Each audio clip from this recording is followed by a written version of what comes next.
আসসালামু আলাইকুম। আজকের ব্লগিং ভিডিওর গল্পটা শুরু হলো কাশফুল বনের মধ্যে। আমি আর সাবিহা ওর বাবা বিকাল 4টার দিকে রওনা দিলাম বাইকে।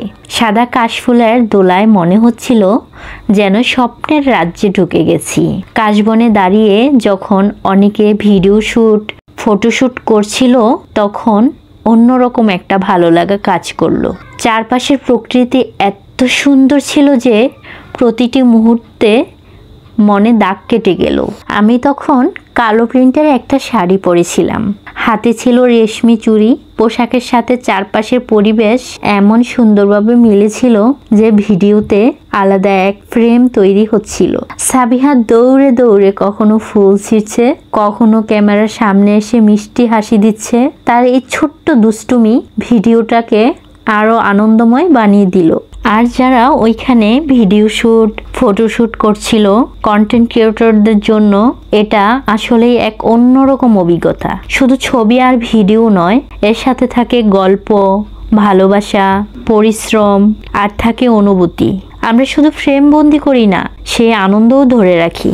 যারা কন্টেন্ট তৈরি করে তাদের ক্যামেরার সামনের গল্পটা কিন্তু সবাই দেখে, কিন্তু পেছনের গল্পটা কিন্তু কেউ দেখে না। তারা কতটা পরিশ্রম করে, কতটা কষ্ট করে, সেটা নিজ চোখে যদি আজকে না দেখতাম তাহলে কিন্তু বুঝতাম না।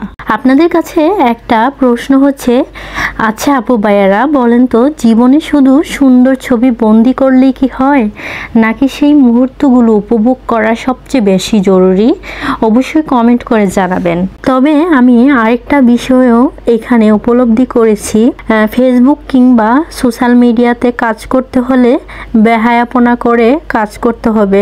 লজ্জা শরম থাকলে এই প্ল্যাটফর্মে কাজ করা মোটেও সম্ভব না। তো এভাবেই আমরা তিনজনে কাশবনের আনন্দটা ভাগাভাগি করে উপভোগ করলাম। মুহূর্তটা খুব ভালোই ছিল। কাশবনের আনন্দ শেষে আমরা চলে গেলাম মধু সিটি পার্কে। সেখানে সাবিহাকে নিয়ে মজা করলাম, ওকে প্লেনে চড়ালাম, ট্রেনে চড়ালাম। হাসি খুশিতে ভরে গেল চারপাশ। মনে হচ্ছিল শৈশবের মতো সরল আনন্দ আসলে অনেক দামি। আমার ছোট্ট মেয়েটা আজকে অনেক বেশি আনন্দ করেছে। ওর আনন্দ দেখে আমাদেরও অনেক ভালো লেগেছে। মনে হচ্ছিল এটাই সুখের তৃপ্তি। আলহামদুলিল্লাহ, খুবই ভালো লেগেছে আজকের দিনটা। এর ফাঁকে আবার ওর বাবাকে আমি একটু ক্যামেরা বন্দি করলাম। যদিও এই ভিডিওটা কিছুদিন আগের, তবে ব্যস্ততার কারণে ভয়েসটা দিতে একটু দেরি হয়ে গেল। তো এভাবেই আমাদের কাশবনের মধু সিটির আনন্দর মুহূর্তগুলা খুব ভালোভাবেই কেটে গেল। এখন বাসায় ফেরার পালা। বাসায় ফেরার আগে সে আরও একটা খেলনাতে উঠবে, কিন্তু মাগরিবের আজান প্রায় দিয়ে দিচ্ছিল। এখন বাসায় ফিরতে হবে, কিন্তু সে কোনোভাবেই শুনছে না। সে এখানে আরও কিছুক্ষণ থাকবে। তো যাই হোক, ওকে বুঝিয়ে শুনিয়ে বাসায় নিয়ে যাওয়ার চেষ্টা করছিলাম, কিন্তু বাসায় ফেরার সময় শুধু সমস্যাই তৈরি হচ্ছে। কি আর করার, এখন বাসায় তো ফিরে যেতেই হবে। ফিরে যাওয়ার সময় তৈরি হলো আরও ছোট্ট একটা গল্প। সাবিহার জেদ, খেলনা ছাড়া সে আসবেই না, বাসায় যাবেই না। দোকানের সামনে দাঁড়িয়ে ছোট্ট মুখটা ভারী করে বলল, খেলনা কিনে দিতেই হবে, না হলে সে বাড়ি ফিরবে না।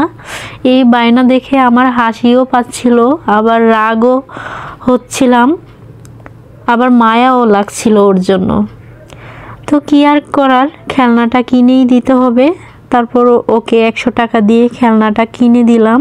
এত করে বললাম তোমাকে খাবার কিনে দেই, কিন্তু না, সে খাবার খাবেই না, সে খেলনাটা নিয়েই যাবে। আসলে জীবনে ছোট ছোট চাহিদা আর বায়নাই আসল আনন্দ এনে দেয়। আমরা বড়রা অনেক সময় ভুলে যাই আসল সুখ লুকিয়ে থাকে খুব সাধারণ জিনিসে। তাই আজকের ব্লগিং শুধু ভিডিও শ্যুট বা ফটোশ্যুট নয়, ছিল গল্প, শিক্ষা আর পরিবারের সাথে কাটানো অমূল্য মুহূর্ত। তো কেমন লেগেছে আমার আজকের এই ব্লগিং ভিডিও আপনারা কিন্তু অবশ্যই কমেন্ট করে জানাবেন। ভালো থাকবেন সবাই। আল্লাহ হাফেজ। আসসালামু আলাইকুম।